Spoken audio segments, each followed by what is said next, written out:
morning, everybody, and welcome to another live broadcast with Rebel Financial. Today, it's Phil and me, Tony, who are going to talk to you today about artificial intelligence. We're going to talk about how it affects, how it's going to affect, how it is affecting our industry, but also how it's going to affect our overall lives and our economy as well. But we're going to start by one of the things that people don't realize how much time we spend on continuing education, and one aspect of that is the conferences that we go to. Specifically, we are spending a good amount of time learning about technologies that can help impact our clients and make their lives better, as well as our own in terms of functioning as a company.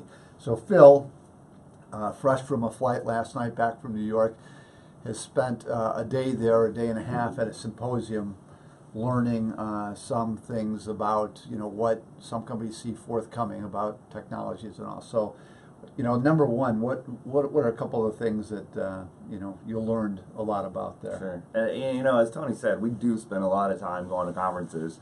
As a matter of fact, I was supposed to be able to sleep in this morning, but we had a little change up in the agenda. And so we come in, and this will probably be more interesting and relevant to a lot of our viewership. But we just came back from this Future of Our Industry conference. Then I'm driving to Cleveland for another continuing education thing for physicians. And then next week we're doing our Advocacy Day in D.C. And we as a firm have really pulled more than our fair share of weight in helping our industry and our clients and investors. And then the week after that, Tony and I are going to the Morningstar Investment Conference, which is one of the biggest, best investment conferences in the country. We go to technology conferences at least once or twice a year, financial planning. And so, this is not something that's normal for most firms. So in terms of us staying up for our clients, we really do. But at this specific conference that I went to for investment news, I think one of the most interesting things that we talked about there was artificial intelligence, and we had roundtables with lots of different advisors. One of the main technologists there was there from Morningstar, the head of AI for Fidelity. And really, when we're talking about artificial intelligence, people think sci-fi stuff, and maybe one day, but really what we're talking about is what's termed weak AI, the stuff that you see every day where we're teaching our computers and different software programs to take big data, to use that in we call it simple versus the sci-fi stuff, but it's actually complex to build really simple neural networks to make decisions almost like we would as humans. But really for this slim specific thing, and if you would have, when you say AI 20 years ago, people have these big dreams, but now it's just once AI does something and takes it over, it's not a big deal anymore. Just like when they beat the chess champions, and that was one thing that they said, that a computer could never beat a person at chess. And now I think a computer's beaten the world champion of that Chinese game, which is 1,000 times almost more complicated, that they said that a computer could never beat. A computer's beat the Jeopardy champions. So well, another aspect is we have a number of interns here who are all about 20 years old. They have never been in an airport line, and I'm 51, so I remember those, now it's all kiosks, right? They never knew those lines, and now everybody is perfectly comfortable with it 20 years later, and we'll probably still keep going. But well, it keeps getting better. It's not even the kiosk now. So, when I was flying, I just checked in the night before on my phone. The ticket went to my Apple Wallet, so I never got anything paper, and I just took my little carry-on through my TSA pre-check. Boom. Right. There was no line at all. So it creeps slowly and surely, and before you know it, it's made your life a lot easier, and you've become comfortable with it when you didn't think you could ever have anything to do with it. So it's coming more and more. And that's what we're talking about. And it's these little things that it seems I think right now people are skeptical and scared of self-driving cars. Because people like to drive, and they're afraid that you see the news articles of, an Uber car hitting someone in, where was it, Phoenix or what's Tempe? Yeah. And it's oh my God, see, it could never work. But you actually look at the statistics of how many accidents there's been, and not to say that there won't still be accidents in the future, but it's still somewhere between 1,000 to 10,000 times safer than humans driving. Right. You know, and so really it's not, is this perfect?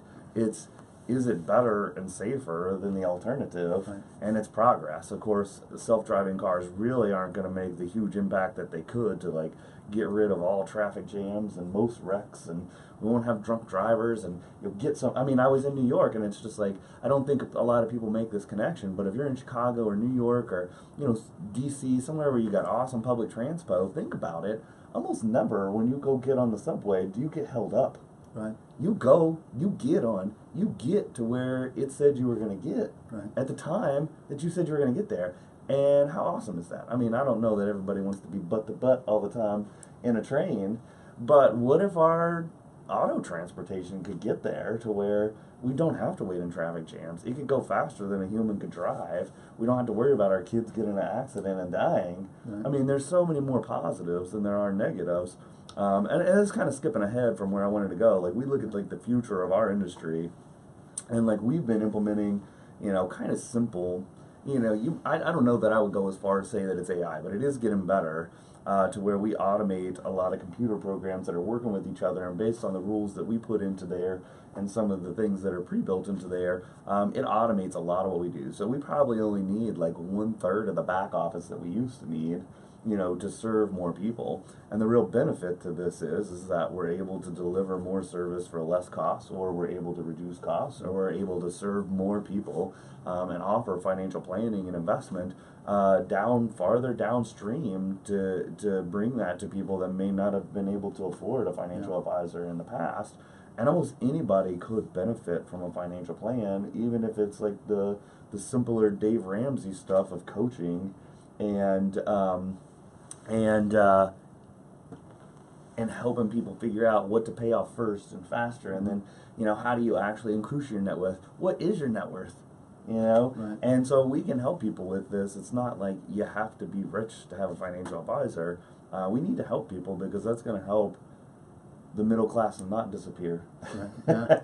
Right? And keep it. You know, and some of the things as I look, you know, I've worked for big, and you have two big insurance investment companies, and I think 10 or 15 years ago, all that technology was an advantage for bigger companies. It made being smaller harder. Today, I think being smaller gives us a real distinct advantage. I agree. Because when we go to these technology conferences and see something and learn it, within days we're implementing it if we really want to, right? Absolutely. And we're able to do that. If you're at a big company, you know, you imagine you got all those employees, you can't just go and spontaneously lay all that new technology out. So when we see something that we know can have an impact on our clients, we really have that distinct advantage now that we can just implement it. I think there are a lot of industries that have that. I mean, there still will be some industries in which the economy of scale trumps the efficiency, mobility, and agileness of the small companies. But I think increasingly that's going to get smaller and smaller. And some of those big companies, I think, that stick around are going to be the ones that are enabling individual people or smaller companies to be able to perform like bigger companies. So economy of scale still needs to exist in certain areas, but on the flip side, it can be compartmentalized and offered to people without huge expense because we are able to automate now. So it comes back around. A lot of the artificial intelligence, the weak things that we're building to do these little tasks better than humans could do, but they're not as good as us because we're so adaptable and we can learn new things and we can adapt to new situations. But when you put them in that simple area that they know what the in between the variables that they have to operate in, they are just awesome, and they don't need to sleep, they don't need to rest, and they're going to think at the speed of light, and they're going to get things done. Right. And a lot of these are repetitive tasks that human beings don't like doing anyways. Right. You know, so it is very much, I think, for the betterment of all when we're applying these things. Right. Well, and we'll come back to the cars, and I want to ask you about cryptocurrencies, you know, kind of update us on what you learned there. But it is, what people have to recognize every day, computers learn quickly from their mistakes, right? And they're learning and expanding their capabilities so fast. I mean, from today to tomorrow is going to be much faster than it was from yesterday. And so when we hear about technology, it's just creeping in more and more, and people don't realize how fast it's coming in so many areas. That's the true artificial intelligence that's really coming out is learning machines, and some of the real integrated ones are that the most investments going into is in what they call deep learning, and that's where you're making the neural networks, and so that's how our brains work, except massively parallel. So obviously we don't think very fast relatively to computers, but we do so massively parallel, and we're really good with pictures and spotting out differences in things, and so that's what our brains are good at. And so if we are able to combine that with the computer's ability to think fast, it's going to be super powerful. And so when you're like mentioning blockchain and cryptocurrency, that is like the hot topic right now. There are people like, well, it's going to change the future, and it's really been in the press. But one of the interesting things that actually the head of Fidelity's AI was talking about is like, these are really important technologies, but we're looking 5 to 10 years in the future before they really start making big impacts, where a lot of the weak AI stuff that we're talking about is impacting right now and is really going to have significant impact the next 2 to 5 years. But a lot of it is like that quiet stuff, it's when you go shop on Amazon, and Amazon's like, you might like this, and you're like, well, thank you, Amazon, I do like that.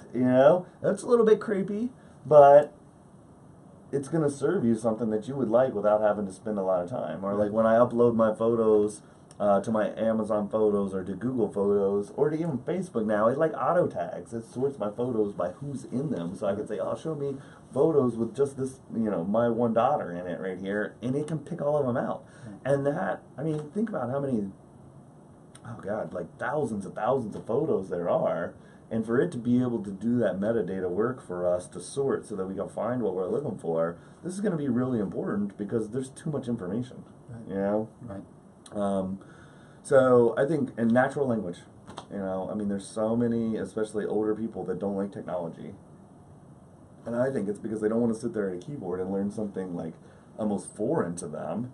But if they could do something like Alexa or Google Home, or Apple's coming out with a new one that's going to be like Alexa, that you could just ask it to do something for you, and it could just do it in your normal language, then people are going to like technology, and they're going to benefit from it, and they're not going to have to change. Right. Yep.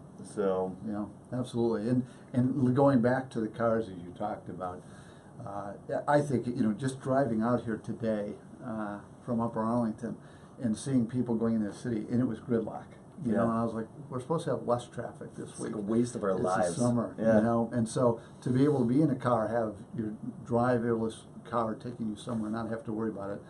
And it is interesting. All the accidents that we have every day in this country, in both of the articles I've read this week on driverless cars, they both talked about that one accident in Tempe, Arizona, and yet we don't even realize how many driverless hours are being spent out there, miles on the roads right now. Millions, and right now, and so they're getting better and better, and it really is going to become a big impact. And if you think about it, this is the hardest that it will ever be for the driverless cars, because human beings are so unpredictable, almost random, that these computers not only have to drive well, but they have to account for all these unpredictable things. And so the more the driverless cars get better, and the more numbers of them are that they can count on each other to do predictable things, the safer and better it's going to get. And so right now is the worst that it will ever be. Yeah. And it's still, like we talked about, over 1,000 times better than human drivers. Mm-hmm. And so I think people fail to appreciate that, and people are like, well, I just like driving, you can't take that away from me. And it's like, it's almost like the firearm debate. I like my guns, but I can't go into the park and go practice shooting around a bunch of kids. Yeah. It's dangerous. You could kill somebody. Yeah. And eventually we're going to have to wake up and say, it's dangerous for all these human beings to be out there driving. Now, should there be places for you to want to go race and drive your cars and do recreation and have fun? Absolutely. There's shooting ranges. I like that analogy. Right. People should have freedom, but not at the expense of killing lots of other human beings. And if we have an alternative, I think it's almost a responsibility to do that. And so.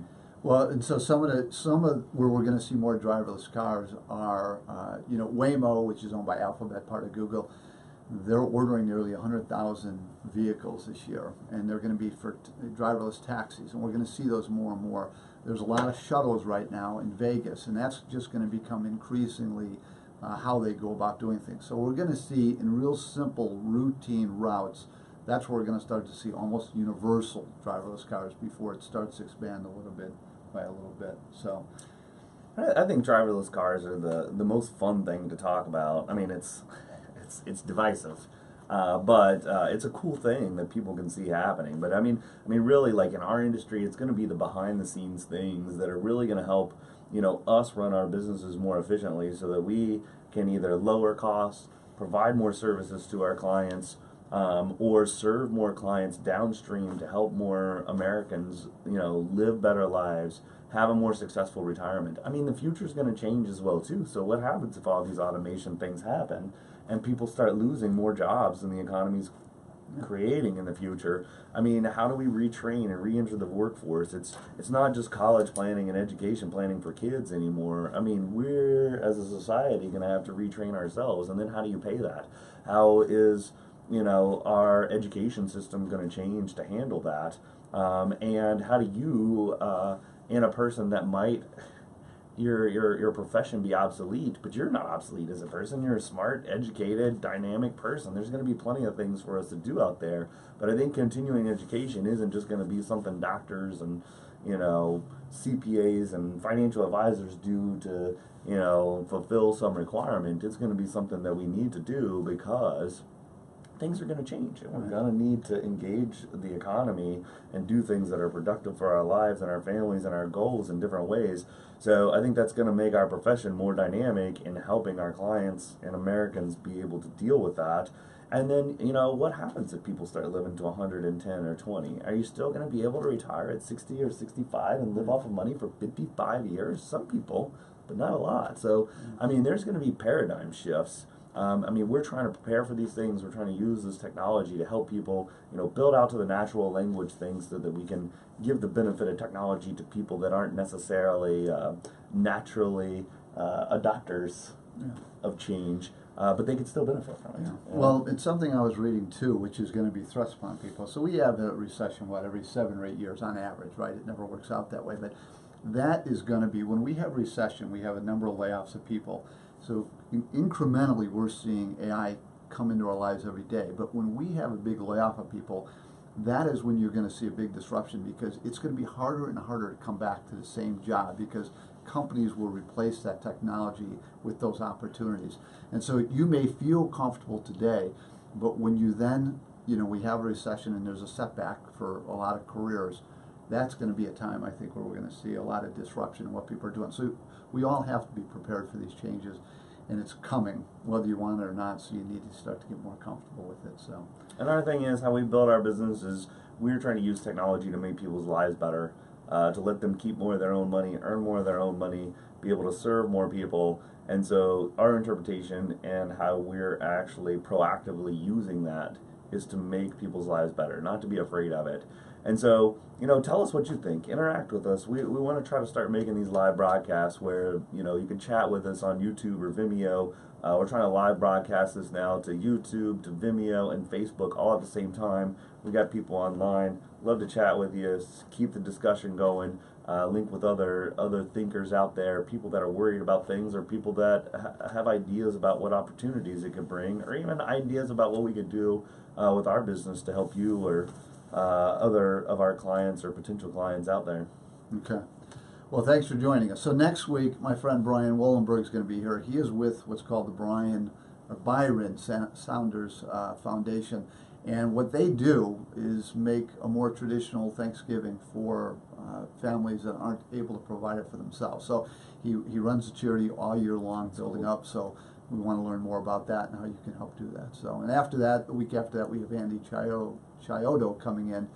And Andy helps businesses kind of frame, be able to communicate better what they do and who they are. So that'll be an interesting conversation too. So, but thanks for joining us. Have a great weekend, and we will see you next Friday. See you next week.